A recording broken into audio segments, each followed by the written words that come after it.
شام کے شہر حلب کے ایک دیہات میں ایک تاجر رہتا تھا۔ یہ تاجر اپنی دیانتداری، ایمانداری اور شرافت کی وجہ سے بہت مشہور تھا۔ یہ جانور اور بکریاں پالتا تھا اور ان کو فروخت کیا کرتا تھا۔ ایک دفعہ اس نے بڑی زیادہ تعداد کے اندر بکریاں پالیں اور اس نے سوچا کہ اس بار یہ ان بکریوں کو حلب شہر کی منڈی میں جا کے فروخت کرے گا۔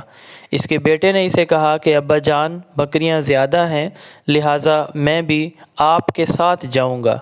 باپ نے انکار کر دیا اور کہا نہیں، میں اکیلا بکریوں کو لے کر شہر کی منڈی میں جاؤں گا۔ وہ تاجر اپنی بکریوں کو لے کر شہر کی طرف روانہ ہو جاتا ہے۔ جب وہ منڈی میں پہنچتا ہے تو اس کے خوبصورت مال کو دیکھ کر لوگ بھاگے بھاگے آتے ہیں اور اس کی ساری بکریاں تھوڑے وقت میں فروخت ہو جاتی ہیں۔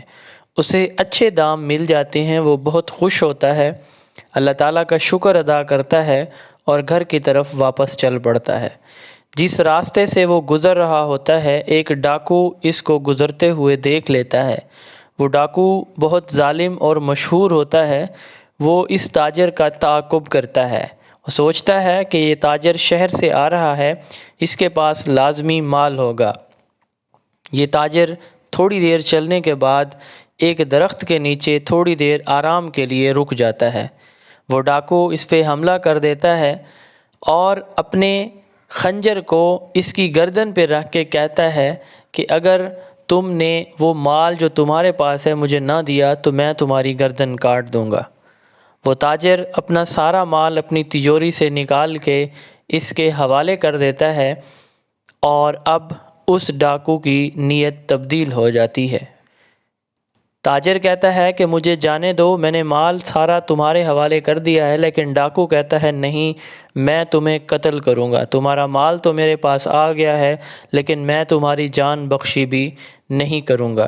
وہ تاجر فریاد کرتا ہے کہ میرے چھوٹے بچے ہیں، مجھے جانے دیں، میں نے اپنا مال آپ کے کہنے پہ آپ کے حوالے کر دیا۔ اتنی دیر میں وہ ڈاکو خنجر سے وار کرتا ہے۔ بڑی مشکل سے تاجر اس وار کو خطا کرتا ہے۔ دوسری بار ڈاکو پھر حملہ کرتا ہے۔ جس درخت کے نیچے یہ واقعہ ہو رہا ہوتا ہے، اس درخت کی ایک شاخ پہ دو کبوتر اس سارے واقعے کو دیکھ رہے ہوتے ہیں۔ وہ تاجر ان کبوتروں کو مخاطب کر کے کہتا ہے کہ اے کبوتروں، تم گواہ رہنا کہ مجھے اس ڈاکو نے قتل کیا ہے اور میری گواہی بھی دینا تم۔ اس کے بعد وہ ڈاکو اس تاجر کو قتل کر دیتا ہے۔ قتل کرنے کے بعد ڈاکو کہے لگاتا ہے کہ دو پرندے بے زباں میری گواہی دیں گے کہ میں نے اس تاجر کو قتل کیا۔ وہ قتل کے بعد اپنے گھر کی طرف روانہ ہو جاتا ہے اور پھر مذاق اڑاتا جاتا ہے اونچی اونچی آواز میں کہ دو پرندے میری گواہی دیں گے کہ میں نے تاجر کو قتل کیا۔ چند دن گزر جاتے ہیں۔ تاجر کا بیٹا اور بیوی پریشان ہو جاتے ہیں کہ ہمارا والد اور میرا شوہر وہ شہر گیا تھا، واپس کیوں نہیں آیا۔ تاجر کی بیوی اپنے بیٹے کو تیار کر کے شہر بھیجتی ہے کہ جا کے اپنے والد کا پتہ کرو کہ وہ واپس کیوں نہیں آیا۔ وہ بیٹا شہر آ جاتا ہے۔ وہ اس منڈی میں جاتا ہے جہاں پہ اس کے والد نے بکریاں فروخت کی تھیں۔ وہ مختلف لوگوں سے ملتا ہے۔ لوگ اسے بتاتے ہیں کہ ہاں، تمہارا والد آیا تھا اور اس کی بکریاں بہت اچھی تھیں، وہ یہاں سے اچھے دام لے کر واپس چلا گیا تھا۔ پھر اسے پتہ چلتا ہے کہ اس کے والد کو قتل کر دیا گیا ہے۔ کوئی اسے بتاتا ہے کہ راستے میں آپ کے والد کو کسی نے قتل کر دیا تھا اور اس کی قبر بھی فلاں قبرستان میں موجود ہے، اس کی تدفین بھی کر دی گئی تھی۔ وہ بچہ، وہ لڑکا اس شہر کے حاکم کے پاس جاتا ہے، اپنی کہانی سناتا ہے کہ میرے والد تو یہاں تجارت کے لیے آئے تھے، اس کو قتل کر دیا گیا ہے، مجھے انصاف چاہیے۔ حاکم شہر اس کی کوئی مدد نہیں کرتا۔ پھر وہ قاضی وقت کے پاس جاتا ہے کہ میں آپ کی عدالت میں آیا ہوں، میرے والد کا قتل ہو گیا ہے، مجھے انصاف چاہیے۔ نہ گواہ تھا، نہ کوئی ثبوت تھا، تو قاضی وقت بھی اس کی کوئی مدد نہیں کرتے۔ وہ گھر مایوس ہو کے واپس لوٹ آتے ہیں۔ پہلے کچھ دن وہ اپنی والدہ کو نہیں بتاتے، پھر وہ آخر ایک دن اپنی والدہ کو بتا دیتے ہیں۔ وقت یوں ہی گزرتا جاتا ہے۔ ایک دن اس لڑکے کی ملاقات ایک اللہ والے سے ہوتی ہے۔ وہ اسے بتاتا ہے کہ انشاءاللہ تمہارے والد کا قاتل ضرور ایک دن پکڑا جائے گا۔ اس سارے ڈیوریشن میں وہ جو ڈاکو تھا، وہ مختلف اوقات میں جب بھی کبوتروں کو دیکھتا وہ کہہ لگاتا، مذاق اڑاتا کہ تم میری گواہی دو گے۔ وقت اور گزر گیا۔ ایک دن اس ڈاکو کے دوست نے اس کی دعوت کی۔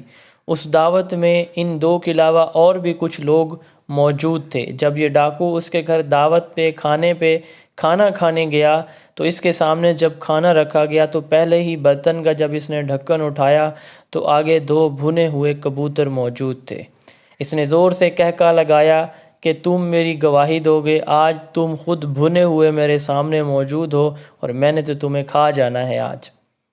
پھر سارے لوگ اس کی طرف متوجہ ہو جاتے ہیں اور پھر یہ اونچی اونچی آواز میں کہہ لگا کے اپنی ساری کہانی سناتا ہے کہ یہ دو کبوتر میری گواہی دیں گے۔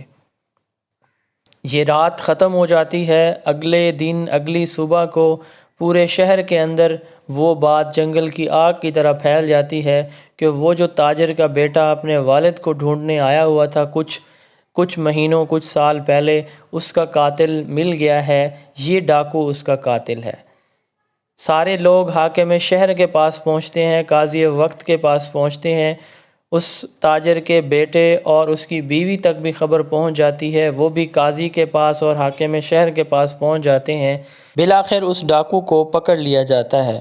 تختہ دار پہ لٹکانے سے پہلے اس ڈاکو سے پوچھا جاتا ہے کہ یہ جرم کیا تم نے کیا تھا؟ وہ اپنا جرم مانتا ہے اور ساتھ یہ بھی بتاتا ہے کہ جب اس نے اس شخص کو قتل کیا تھا تو اس وقت اس نے اپنے آپ کے ساتھ یہ وعدہ کیا تھا کہ وہ زندگی بھر اس کا ذکر کسی کے ساتھ نہیں کرے گا۔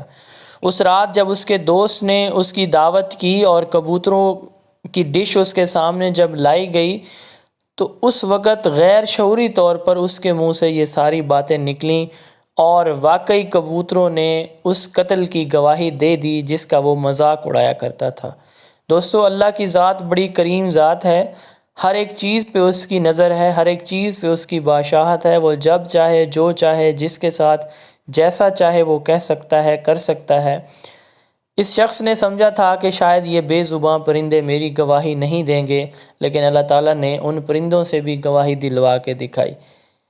اللہ تعالیٰ کی ذات پہ بھروسہ رکھنا چاہیے۔ زندگی میں اگر معاملات خراب ہو جائیں اور ہم چاہتے ہیں کہ فوری ان کا حل نکل آئے، دیر یقیناً ہو جاتی ہے، لیکن اللہ تعالیٰ ضرور انصاف کرنے والے ہیں اور ضرور انصاف کر کے دکھاتے ہیں۔ چینل کو سبسکرائب لازمی کیجیے گا، اپنا بہت سارا خیال رکھیے گا۔ السلام علیکم۔